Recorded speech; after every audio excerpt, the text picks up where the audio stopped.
welcome to Write Smart. Today's episode is a progress report of where I'm at in reaching my goals. So first, let me start off with some research for you. Now, I know that writing is very subjective and that the how of writing is just as subjective. Everyone does it a little differently. So I was curious to find out on average how long a writer takes to complete a book. AI said it takes 4 to 8 months. Stephen King says 3 months. Other writing websites support this 3-month, 100-day time frame. 4 days per week, 2 hours a day when you just write. No research, just write. Because I've been piecing my mother's memoir together from a much earlier draft, it's difficult to know how long I've been working on it, but it's been over 3 months, that's for sure. However, revising it can take up to 6 months. Isn't that interesting? A first draft can be written in 3 months, but to polish it and revise it and fix it and make it better can take up to twice as long. But as we know, if you don't have a draft to work with in the first place, there will never be anything to revise. During the writing process, I was wondering if end dates to meet those goals were actually helpful. Here's what I found. A very emphatic yes. Deadlines are important. And then once you've finished a draft, what is that optimal time to set it aside before you start the horrific process of revising? This was all over the place. Stephen King says 6 weeks. Some say just a week or two, while others say 3 months or more. I prefer longer to shorter. I feel I get a much better draft if I let it sit for many more months and then I can revise it much, much better. I couldn't find any agreement on whether or not you should work on more than one project at the same time. Many say yes if you're in different places in the draft. For instance, writing the first draft of one draft while you're revising the draft of another. But many say no, that it's too overwhelming when you have no completion and that it's more procrastinating back and forth. In case you don't know already, I am a teacher at a juvenile detention center. One of my favorite things about being a teacher is what I call the reset button. As every school year winds down, it's energizing to feel that summer break is almost upon you. Then come fall, you have a new energy for teaching, new ideas and creativity that have blossomed over the summer. I find that this reset button in teaching is a very powerful tool in terms of my writing as well. First of all, it gives me clear end goals and start dates. The past few years, I have finished a project by the end of the school year and at the start of summer have begun a new writing project.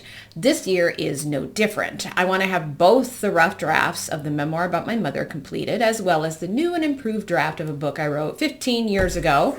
This one. And I want both of them revised so that I can set them aside all summer.